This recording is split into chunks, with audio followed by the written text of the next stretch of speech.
représente que la corruption.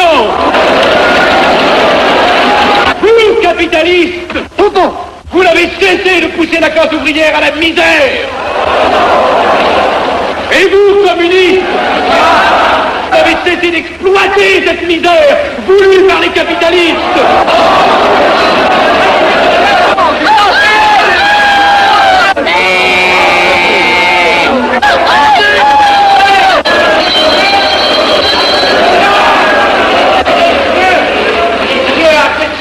Et vous tous, parlementaires, désuets et périmés, n'acceptez pas le parlementarisme.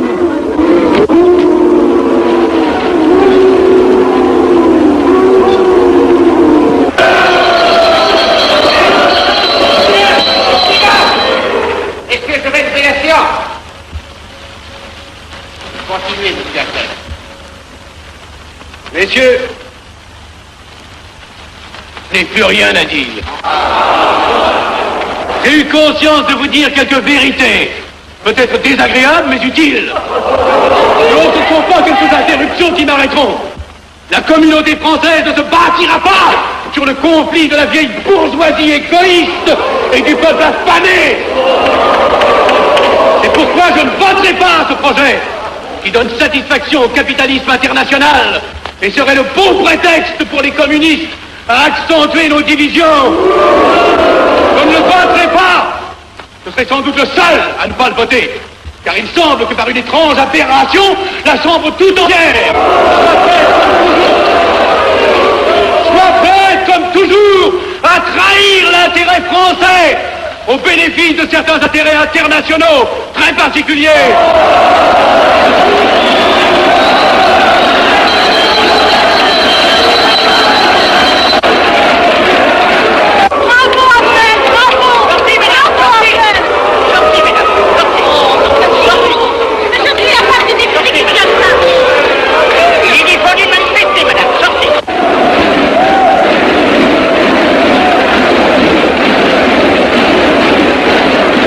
Il a du courage, ce petit Abnel. Ceux qui nationaux trop puritains nous font perdre notre temps. Il faudrait l'éduquer un peu. De quelle loge est-il? Il n'est pas de chez nous, mon frère Dubois. Tout s'explique. Voilà un garçon intelligent qui a besoin d'une méthode et de conseils. Présentez-le donc. Il est sensible, il faudra procéder avec précaution. Envoyez-lui la rivière, il saura le persuader. J'y vais.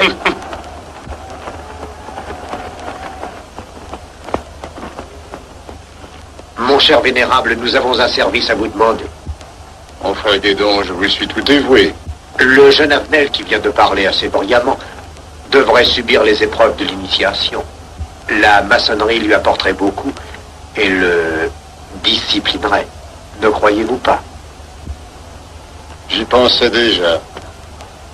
Nous allons nous en occuper activement. Alors, je suis brisé. Comment avez-vous trouvé mon discours? Excellent, vous leur avez dit de fort bonnes vérités. Ouais, ça n'a pourtant servi à rien, ils ont voté le projet. Ça ne sert jamais à rien de dire la vérité. Les gens n'aiment pas la vérité, ils préfèrent de beaucoup les mensonges. Vous êtes cynique. Non, j'ai une certaine expérience politique, déjà ancienne. À propos, voulez-vous venir un peu avec moi? J'ai quelque chose à vous dire. Volontiers.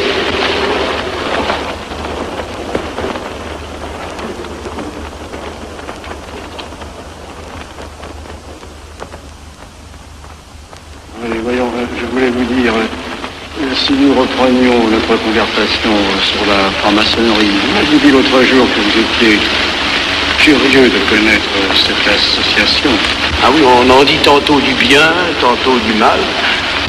Je vous avoue que je n'aime pas beaucoup les sociétés secrètes. La franc-maçonnerie n'est pas une société secrète. C'est une société discrète. Pourquoi éprouves-tu tant de répugnance à nous avancer dans la franc-maçonnerie? Cette association me semble suspecte. Il ne doit y avoir que des arrivistes là-dedans. Non, voyons, nous sommes peut-être aussi des braves gens, animés d'un idéal sincère. Le texte qu'ils m'ont donné est rempli de bonnes idées.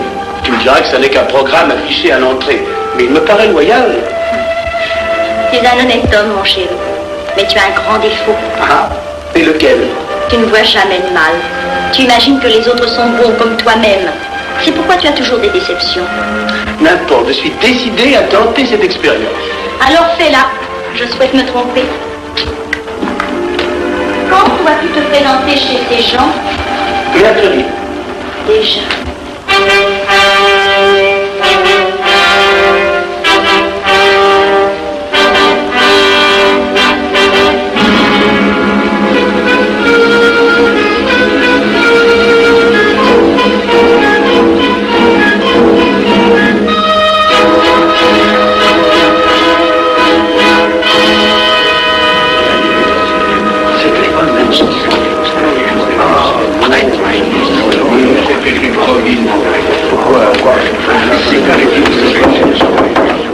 Les frères, les travaux reprennent force et vigueur. La tenue du comité a voté l'interrogatoire du profane Avenel. Nous allons lire les rapports confidentiels de nos enquêteurs. Pierre Avenel, né en 1902 à Laval, a fait sa première communion. Oh mon frère, je vous en prie. Mais déclare ne pas pratiquer régulièrement. A même cessé de fréquenter l'église. Mais s'avoue spiritualiste.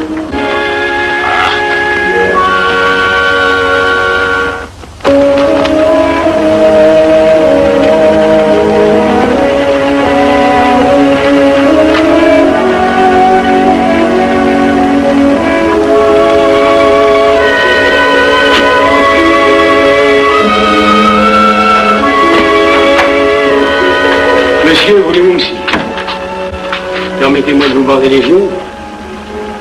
Mes frères, le profane Avenel, qui nous est recommandé par notre frère Gainsbourg, vice-président de la Chambre, est député.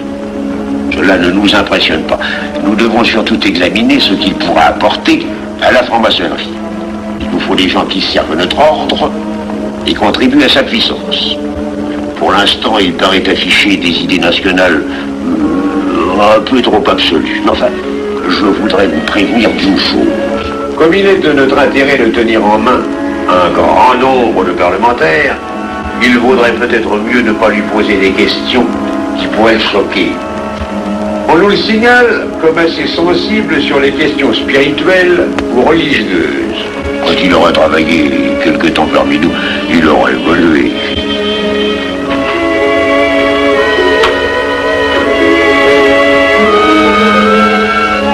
Voilà, le silence le plus absolu, mes frères.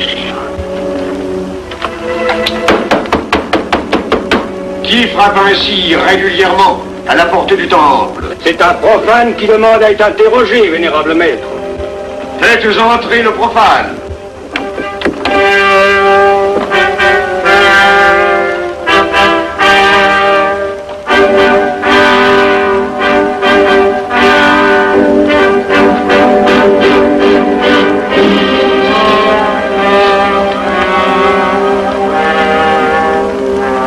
Monsieur, vous avez déclaré vouloir faire partie de la franc-maçonnerie. Mais nous désirons savoir qui vous êtes. Nous allons donc vous interroger sur vos sentiments, vos croyances, vos idées politiques.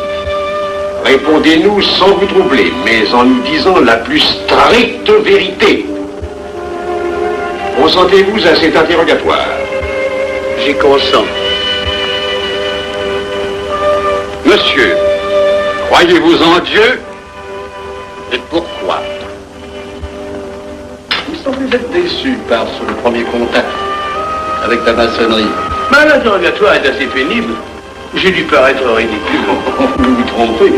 D'autres qui sont passés avant vous ont moins bien répondu. Vous avez été reçu avec une majorité convenable, 16 voix contre 10. Comment, j'ai eu 10 voix contre moi? Non, 2 seulement. 2. Mais les voix d'opposition comptent pour 5. Un opposant de plus, et vous étiez calculé. La maçonnerie est difficile sur le choix de ses candidats. Pas assez, mon cher, pas assez. Je dois même vous avertir que lorsque vous serez en loge, vous serez déçu. Le milieu maçonnique est épouvantablement médiocre. Vous verrez que vous nous apporterez plus que vous ne recevrez. Mais ces rites dont vous m'avez parlé, ces initiations mystérieuses... De bêtises. Il y en a qui y attachent un certain sens symbolique. La plupart des maçons rient eux-mêmes de ces vieilles pratiques désuètes. Seulement, le jour de votre initiation, tenez-vous bien, les épreuves de la cérémonie ne sont pas commodes.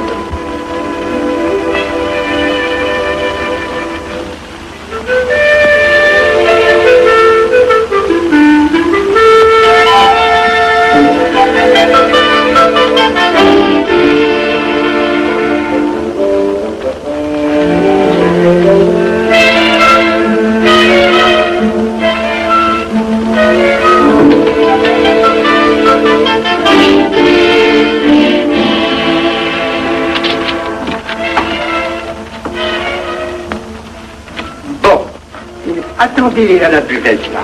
On viendra vous chercher. Mais c'est entendu, mon cher, je m'occupe de ton affaire.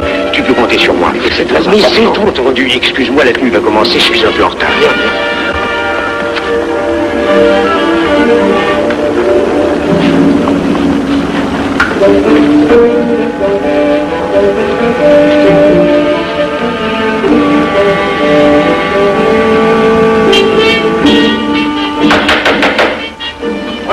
Les frères, nous allons ouvrir les travaux. Mon frère Durand, veuillez prendre place à l'ordre.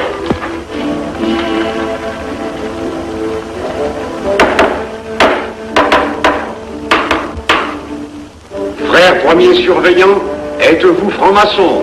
Mes frères me reconnaissent comme tel, vénérable maître. Frère second surveillant, quel âge avez-vous? 3 ans, vénérable maître. Frère premier surveillant, quel est le premier devoir d'un surveillant en loge? Vénérable maître, c'est de s'assurer que le temple est couvert. Veuillez vous en bien assurer par le frère couvreur.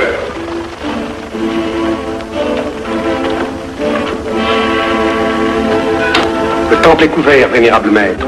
Frère second surveillant, quel est le second devoir des surveillants en loge? Vénérable maître, c'est de s'assurer que tous les frères présents sont membres réguliers de la loge ou visiteurs connus. Debout, et alors, mes frères. Frère premier second surveillant, assurez-vous que tous les frères rangés devant vos colonnes sont membres réguliers de la loge ou visiteurs connus.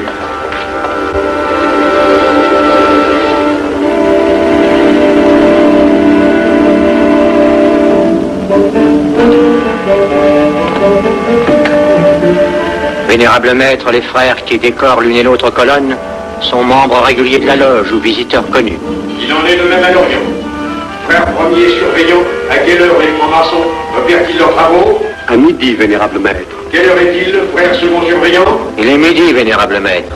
Puisqu'il est l'heure du travail, frère premier et second surveillant, invitez les frères de vos colonnes à se joindre à vous et à moi pour ouvrir les travaux de la respectable loge des enfants de l'univers Orient de Paris, au grade d'apprenti, en la forme accoutumée. À moi mes frères, par le signe, la triple batterie et l'acclamation.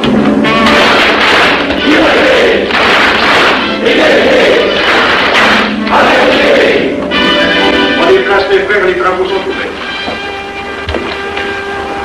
Mes frères, l'ordre du jour appelle l'initiation du profane Avenel.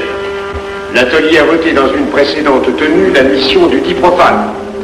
Nous allons donc ce soir le recevoir solennellement. Mon frère couvreur, veuillez aller chercher le profane Avenel qui a écrit son testament philosophique dans le cabinet de réflexion.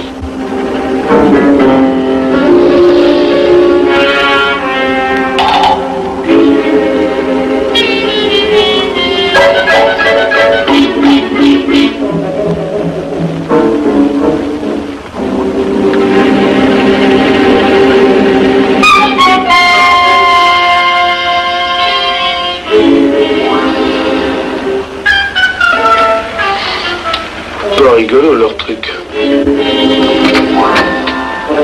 Monsieur, veuillez me suivre.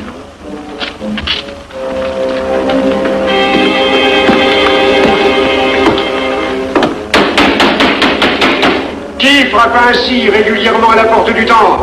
Vénérable maître, c'est un profane qui demande à être reçu maçon s'il en est jugé digne. Frères, armez-vous de vos glaives. Faites entrer le profane.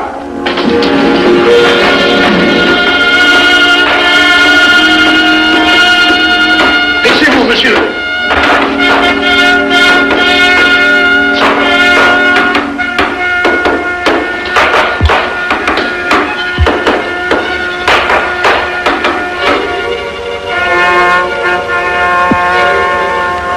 Monsieur, cette épée que vous sentez sur votre poitrine est toujours levée pour punir le parjure. Elle est le symbole du remords qui déchirerait votre cœur si vous deveniez traître à la société dans laquelle vous voulez entrer. Est-ce de votre propre volonté, en pleine liberté, que vous vous présentez parmi nous? Oui. La franc-maçonnerie est une institution qui ne procède que d'elle-même. Elle prend sa force dans la raison. Persistez-vous toujours dans vos intentions? Êtes-vous bien déterminé à vous soumettre aux épreuves, quelles qu'elles puissent être? J'y consens. En ce cas, confiez-vous à la main qui va diriger vos pas. Mais, comme il serait imprudent de s'imposer des obligations dont on ne connaîtrait pas l'étendue, il est de la sagesse de cette respectable assemblée de vous dire quels seront vos devoirs si elle vous admet dans son sein. Le premier est un devoir absolu de secret sur tout ce que vous pourrez entendre et découvrir parmi nous, ainsi que sur tout ce que vous verrez et saurez par la suite. Je dois exiger de vous un serment prêté sur la coupe des libations. Consentez-vous à le prêter? Oui. Frère expert, faites approcher le profane. Et vous, maître des cérémonies, apportez la coupe des serments. Présentez la coupe au profane.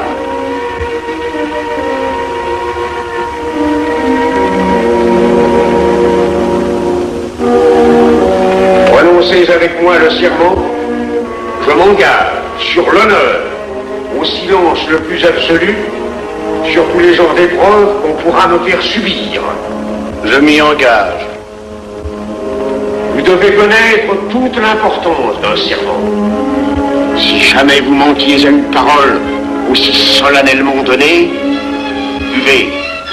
Buvez! Buvez! Que ce breuvage amer soit pour vous le symbole de l'amertume et du remords que laisserait dans votre cœur le parjure qui aurait souillé vos lèvres. Frère expert, emparez-vous du profane et faites-lui faire son premier voyage.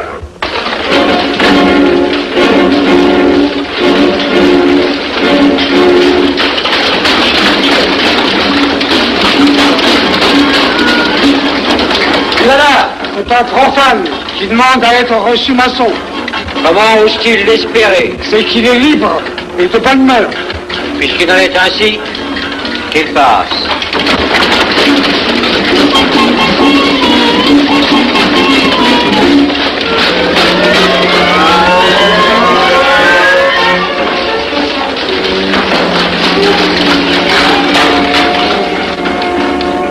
Monsieur, le voyage symbolique que vous venez de faire est l'emblème de la vie humaine. Le bruit que vous avez entendu figure les passions qui l'agitent. Les obstacles que vous avez rencontrés peignent les difficultés que l'homme éprouve et qu'il ne peut vaincre ou surmonter que grâce à l'aide qu'il trouve dans ses semblables. Frère expert, faites faire le deuxième voyage.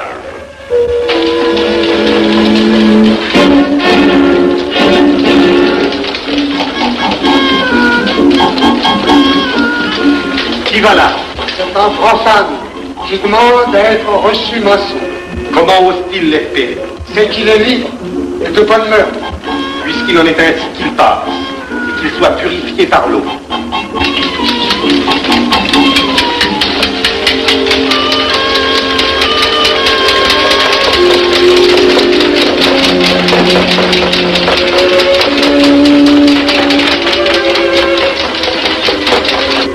Monsieur, nous avons procédé à l'épreuve de l'eau qui représente l'épuration de votre esprit naissant à la vie maçonnique. Votre cœur doit être limpide comme l'eau pure. Frère expert, faites faire le troisième voyage.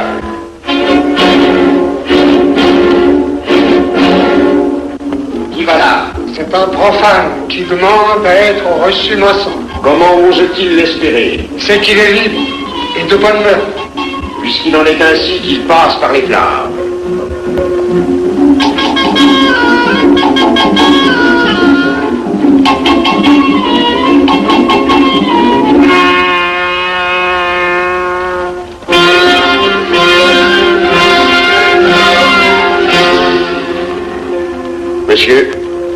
Les flammes dont vous avez été environnés ont achevé vos épreuves. L'ordre maçonnique dans lequel vous demandez à être admis pourra peut-être un jour exiger que vous versiez jusqu'à la dernière goutte de votre sang pour sa défense et celle de vos frères. Je vais maintenant vous faire prêter serment à la franc-maçonnerie. Frère expert, amenez le profane à l'autel. Les frères, debout, à l'ordre et lèvez vos mains.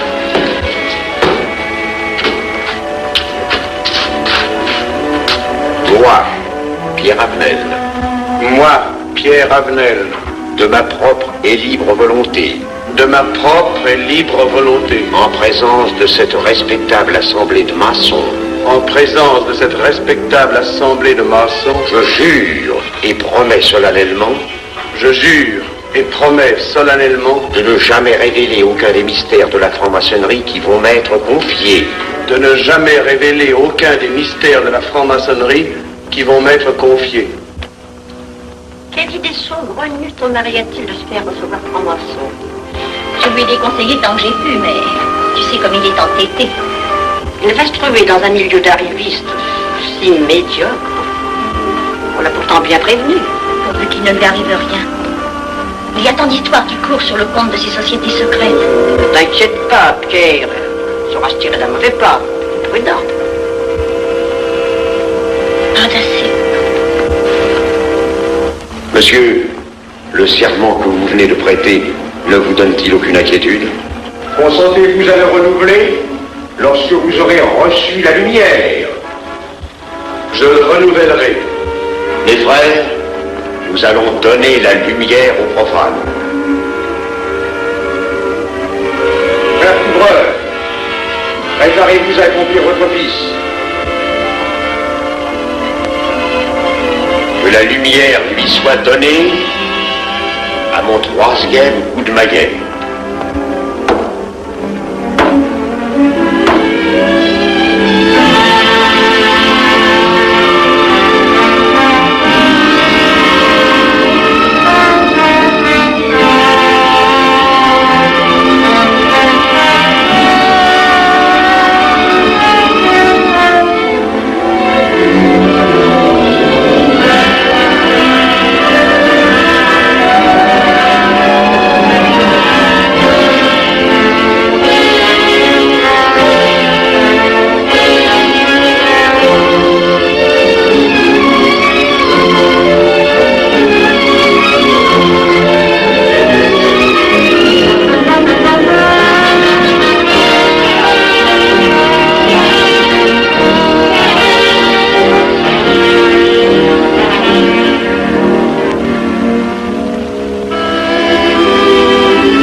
Ces glaives que vous voyez tourner vers vous annoncent que tous les maçons voleront à votre secours si vous respectez et si vous observez nos lois. Mais ils vous annoncent aussi que si vous trahissez votre serment, vous n'échapperez pas à la vengeance de tous les frères répandus sur la surface du globe et qui ont juré de punir le parjure. Le jurez-vous, mes frères?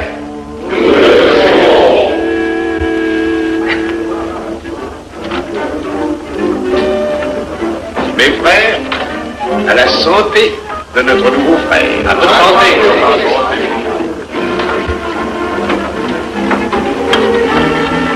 Mon très cher frère, qu'est-ce que vous pensez de cette soirée? Eh bien, c'est curieux. Cette cérémonie est très impressionnante. Mon cher frère, pourrais-je vous laisser ma carte au cas où vous auriez besoin de mes services? Je vends de tout, de la poterie, des chaussures, du savon à des prix invraisemblables. Tu permets, mon cher Lévi-Stein? Je t'en prie. Mon frère Avenel, nous allons bientôt vous mettre à contribution. Oui, un de nos amis de notre loge voudrait un bureau de tabac. Le Grand Orient est submergé de monde en ce moment. Avec vous, ça ira peut-être un peu plus vite. Volontiers. Je vous remercie. Ah, dans quelque temps, je vous parlerai aussi d'une autre affaire. Depuis plusieurs années, j'ai droit à la Légion d'honneur. Je ne m'en suis jamais occupé, je n'ai pas dérangé nos amis pour ça, on leur demande déjà tellement de choses, n'est-ce pas? Vous m'aiderez? À votre service. Merci beaucoup. Alors, on voit. Ah non, pas comme ça. Voyez-vous, des petits coups secs avec le pouce, là, comme ça. Pom, pom, pom. Essayez. Pom, pom, pom. Et ben voilà. Avec ce signal-là, on ouvre toutes les portes.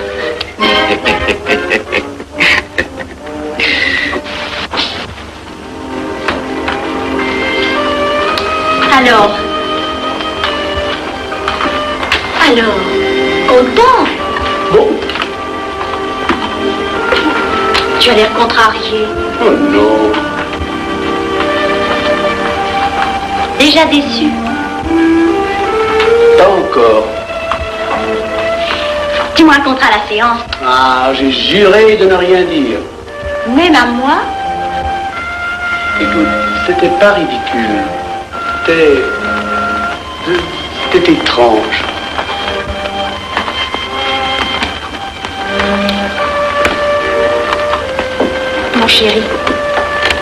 Mon chéri, c'est idiot, mais j'ai peur pour toi. Qu'est-ce que tu veux qu'il m'arrive? Oh, mon grand.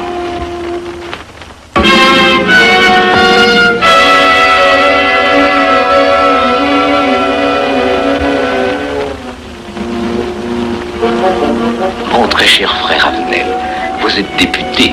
J'ai un service à vous demander. Tous les détails sur la stricte. Mon très cher frère, si vous pouviez m'obtenir cette place, vous me feriez plaisir.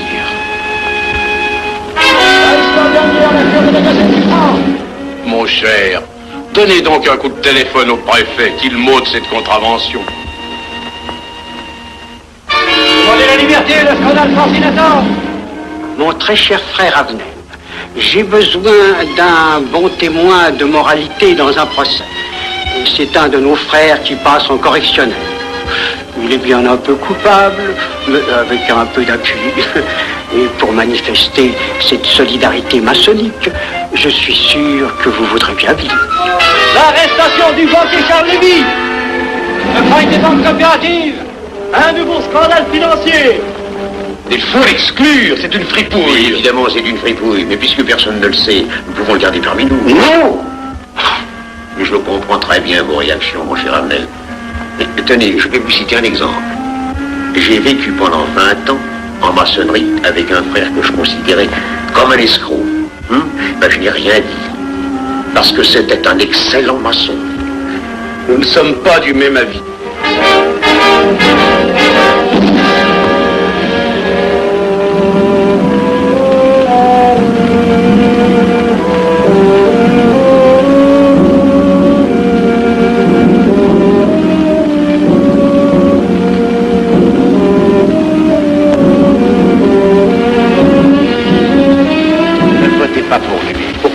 C'est un adversaire de la maçonnerie. Mais son projet est excellent. Qu'importe, il nous dessert. Vous n'avez pas l'air de mon avis. Non. Non, et non, je ne ferai pas ce que vous voulez. Un bout de mot de vous conformer à la discipline républicaine. La discipline républicaine et maçonnique. Je sais ce que c'est, allez, c'est une canaillerie. Mon frère, ne laissez pas vos paroles dépasser votre pensée. Oh, ne croyez pas que je sois en colère, non, j'ai tout mon sang-froid, au contraire. Et c'est pour ça que je ne voterai pas cette loi unique. Détruisez ce pays en l'empoisonnant doucement. Mais vous ne parlez pas sérieusement. Mais vous ne comprenez donc rien.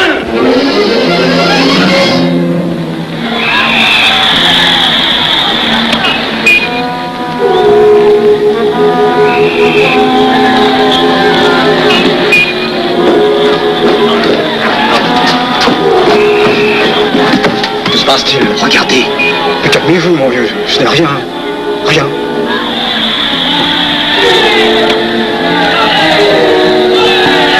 Que croyez-vous qu'on doit faire? Rien.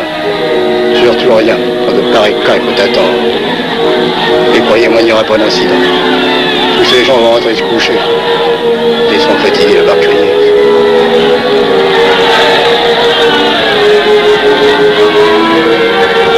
Qu'en pensez-vous, Arnel? Je voudrais être avec eux, place de la Concorde. Vous ne parlez pas sérieusement? J'ai pas pas envie de rire.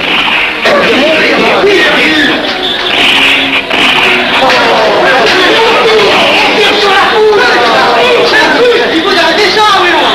Mais surtout, il faut arrêter ça.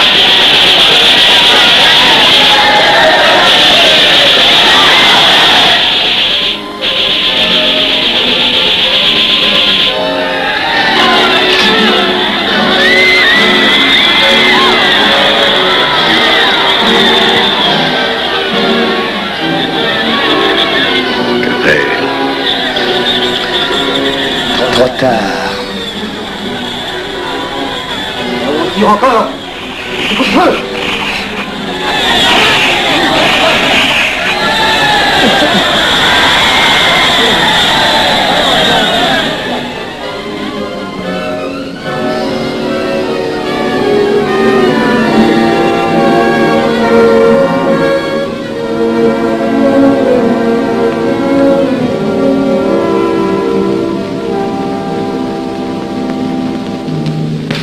Messieurs, nous avons établi définitivement la liste des membres de la commission d'enquête. Tout le monde est bien d'accord pour la soumettre au vote de la Chambre. Pas d'objection? Le projet est accepté à l'unanimité. La séance est levée.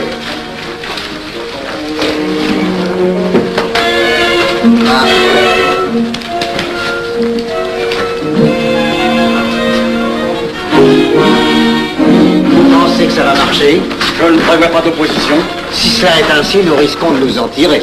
Je te le crois sincèrement. Nos frères députés nous attendent dans un salon voisin. Ils sont impatients de vous entendre. Bah allons-y. Arnel. À propos, cher ami, je vous ai mis d'office dans la commission d'enquête. Moi, pourquoi? C'est indispensable. J'ai besoin de vous. Venez avec nous. Vos amis nous attendent.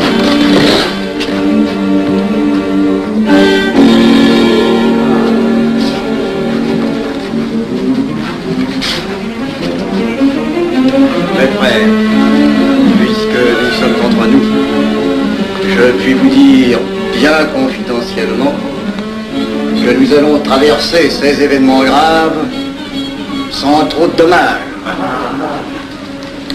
La commission vient d'accepter tout à l'heure les listes que nous avons proposées pour la commission d'enquête.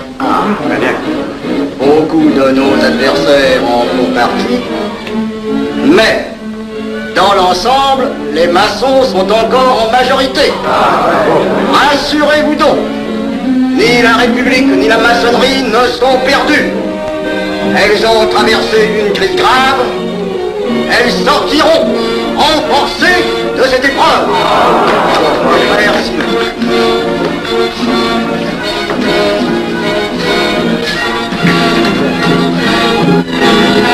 Demandez l'anti-Marfond, le scandale de la commission d'enquête. Demandez l'anti-Marfond, le scandale de la commission d'enquête. Vous me demanderez successivement le Quai d'Orsay, la Banque de France, l'état-major, le secrétaire général du Parti radical socialiste, le temps et les usines d'aviation Guerlain. Bien, monsieur.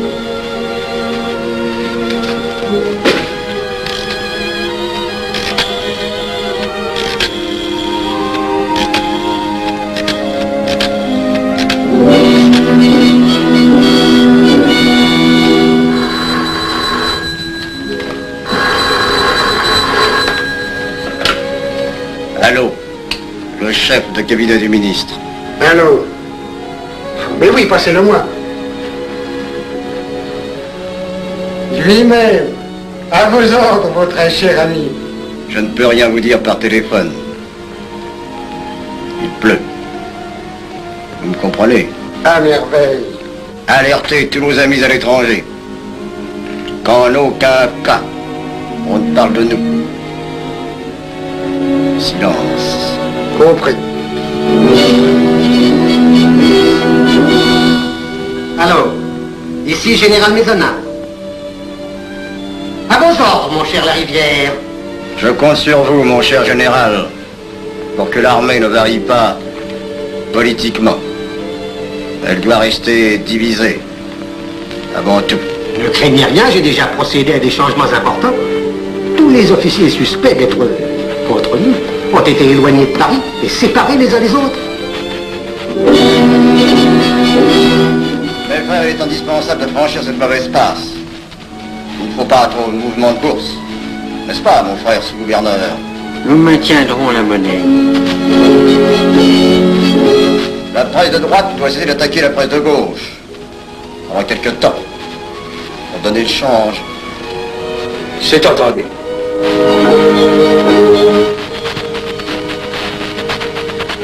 Les partis de gauche doivent faire entente avec ceux du centre. Et ceux de l'extrême gauche. De la sorte, nous contrôlons le peuple. Bloc populaire. Mieux. Front populaire. Bien. Quant à vous, mon cher Garlet, j'ai reçu ce matin une communication de l'étranger. On nous demande d'envoyer immédiatement du matériel d'aviation en Espagne, moyennant quoi nous aurons tous les appuis politiques nécessaires. Même nos prototypes. Surtout nos prototypes. Ne croyez-vous pas que ce serait dangereux pour notre défense nationale? Faites ce que je vous dis.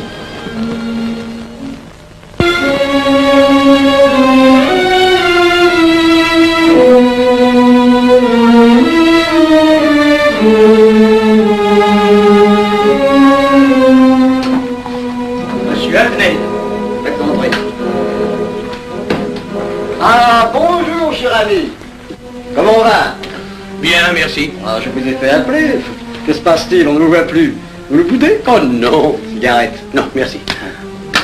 Dites-moi, pourquoi avez-vous refusé de faire partie de la commission d'enquête? Oh, bon, j'ai beaucoup de travail en ce moment et je fais déjà partie d'autres commissions. Avenel, répondez-moi franchement. Ce n'est pas parce que nous avons eu l'autre jour une petite discussion bien fraternelle? Eh bien, justement, si. Je voudrais vous parler de la franc-maçonnerie. Ah, mais bien, voyons, mais bien entendu. Asseyez-vous. Alors, je vous écoute. Eh bien, voilà, vous avez été mon présentateur, je vous dois une explication. Je suis décidé à déposer ma démission. Vous avez l'air d'avoir été déçu par la maçonnerie. Oh, pire, choqué. Pourquoi? Mais confessez-vous, mon vieux.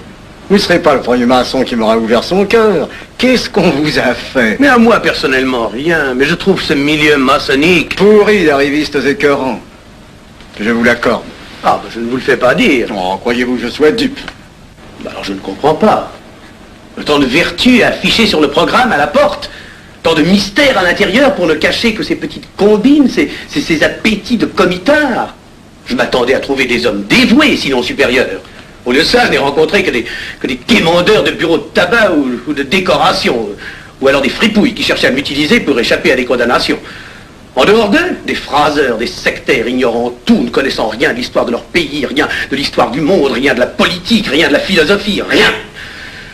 Ah, des cerveaux vides, mais des dents longues, et des langues folles. Et c'est cela qui gouverne la France. Quel grade avez-vous maintenant? J'ai été initié à la maîtrise il y a peu de temps. Eh bien, si vous avez le courage de vivre encore quelques années dans la médiocrité des ateliers bleus, vous passerez ensuite aux ateliers supérieurs. C'est mieux? C'est autre chose. Voyons, vous êtes 33e, n'est-ce pas? C'est le grade le plus haut dans la maçonnerie. Mon petit Avenel, je vais vous révéler, quoique je ne le doive pas, ces fameux secrets maçonniques dont on fait tant de mystères. En maçonnerie, on cache tout aux petites gens. En bas, vous ne savez rien. En haut, vous commencez à voir un peu plus clair dans le jeu mondial. Moi-même, je ne suis pas totalement éclairé sur les intentions des dirigeants de notre ordre. Et quand je dis dirigeants, je me trompe. Il n'y a pas de chef chez nous. Il n'y a que des exécutants. Je suis un pion sur un échiquier, j'accomplis une fonction. Je reçois des messages. J'obéis. Je transmets. J'agis. Mais qui dirige? Personne. C'est beaucoup plus compliqué et simple en même temps qu'on ne pense. Qu'est-ce que la maçonnerie? Des groupes d'hommes qui se sont réunis aux quatre coins de l'univers pour enserrer le monde dans un réseau aux mailles infranchissables. Nous sommes 50 000 en France. 500 000 en Angleterre. 3 millions en Amérique, c'est peu. Mais c'est énorme. Parce que nous formons un bloc uni, d'une seule volonté. Nous rayonnons partout. Nous commandons partout. Ici, 300 parlementaires sont francs-maçons. En Angleterre, le roi fait partie de notre ordre. Aux États-Unis, le président est 32e. Il n'y a pas un pays où nous n'ayons nos appuis secrets, nos hommes, nos banques, nos groupes dévoués. Et ceci n'est rien. Je ne vous montre là de la maçonnerie que la puissance physique. Il y a peut-être autre chose. Mais quoi?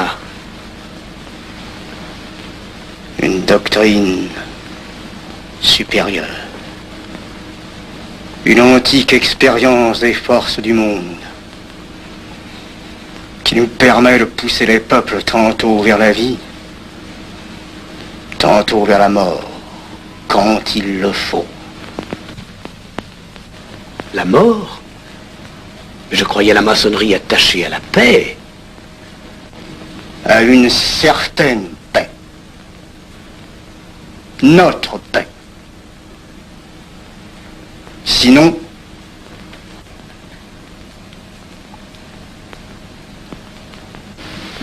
alors, cette démission, je vais réfléchir.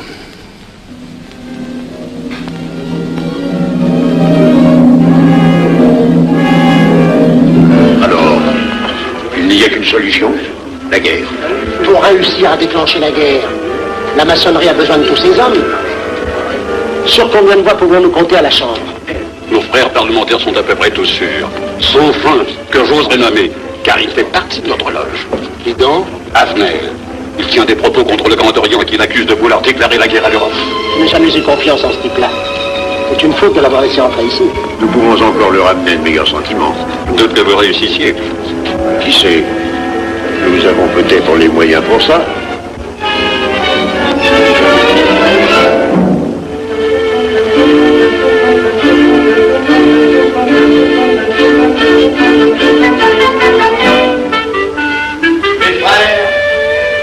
L'aviation allemande n'a pas d'appareil. Plus de 2000 accidents d'avion l'année dernière en Allemagne. La ligne Siegfried est à peine construite. Les tanks allemands marchent difficilement. Un détail entre autres qui m'a été rapporté par un de nos frères. Quand leurs tanks sont entrés à Vienne, on fait aperçu que certains d'entre eux étaient en garçons et montés sur des routes bicyclettes. Croyez-moi, mes frères, rien ne peut vaincre l'armée française, mieux il fait tôt. Nous avons de l'armement considérable. Jamais nous n'avons été plus près. En 15 jours, nous réglerions le sort de l'Europe. Et notre paix serait établie définitivement. Notre victoire est sûre. C'est faux. C'est faux. Silence. Ce que dit cet homme est faux. Mon frère, je vous rappelle à l'ordre. Vous n'avez pas la parole. Je le sais. Mais je suis député et membre de la commission de la défense nationale. On ne peut pas laisser se prolonger un discours aussi manifestement erroné. Les appréciations de monsieur... Notre frère Mystère. Oui, si vous voulez. Sur l'état de notre armée et sur celle de l'Allemagne sont des mensonges. Notre armée n'est pas en état de résister. La faiblesse de notre aviation est flagrante. Mon frère, vous n'avez pas la parole. Peu m'importe. J'ai 3 mots à dire et je m'en irai. Puisque je vois qu'ici vous ne voulez pas entendre la vérité. Vous la direz tout à l'heure, après l'exposé de notre frère. Non, je la dirai immédiatement, avant d'entendre des stupidités bellicistes. Et vous tous, maçons, poussez à la guerre.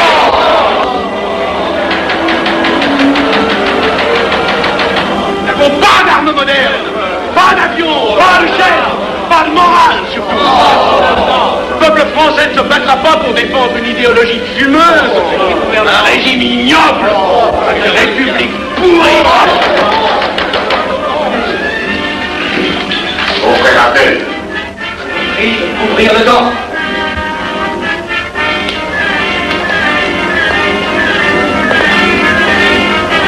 Vous êtes tous des menteurs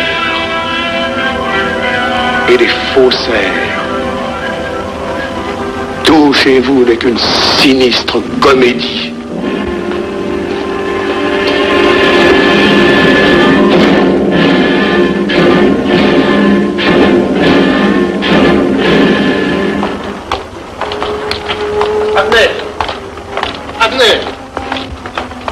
Abner, excusez-moi, comme vous, j'habite Neuilly, c'est pourquoi je me permets de vous rejoindre. Oui, vous avez fort bien fait, monsieur. J'étais près de vous à la tenue. Je voulais vous féliciter. Oh, merci. Vous avez très bien fait de leur crier des vérités. Ce sont des fous. Malheureusement, il est impossible de leur faire entendre raison. Les événements sont pourtant indiscutables. Oui. Dites-moi, j'ai des documents confidentiels sur l'action actuelle de la maçonnerie qui peut-être vous intéresseraient. Des documents? Oui, des documents. Vous êtes député, il serait utile et urgent que je vous les communique. Mais je crois bien, où sont-ils? Chez moi, pas très loin d'ici.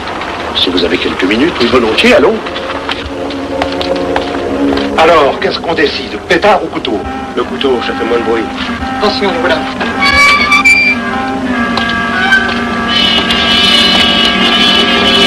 Un instant, je vais voir si...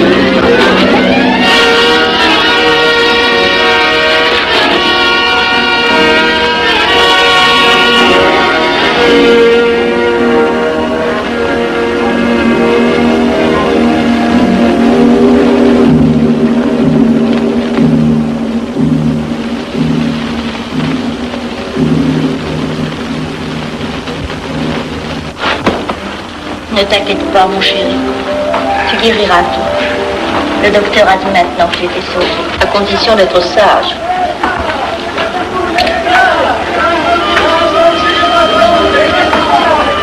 Qu'est-ce qu'on entend?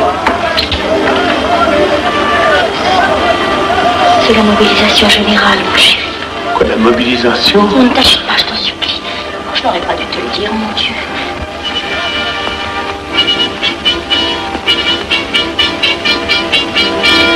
T'en fais pas, mon chéri. Tu reviendras vite.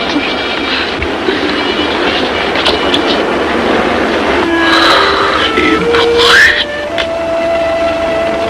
Ils sont arrivés. Ils ont réussi à déclencher leur guerre. Oh, ne bouge pas. Tes plaies sont à peine fermées.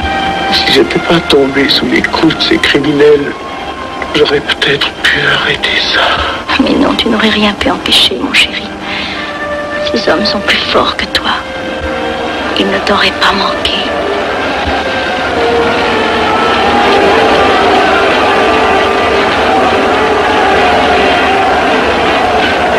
Qu'est-ce que c'est?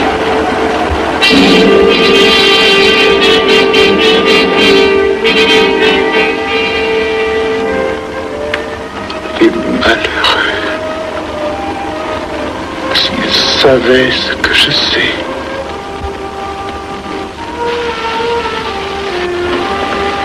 Mes frères, nous pouvons affirmer en toute sérénité que la franc-maçonnerie universelle a présentement atteint son but. Cette guerre qui est la nôtre est déclarée. Elle doit aboutir au triomphe de notre ordre. Il importe que le monde soit définitivement gouverné selon nos méthodes et par nos idées. Debout et alors. Frère premier surveillant, à quelle heure ferme-t-on les travaux? À minuit, vénérable maître. Quelle heure est-il, frère second surveillant? Minuit, vénérable maître. Puisqu'il est minuit et que nous avons accompli notre œuvre, je déclare les travaux clos à mon coup de baguette.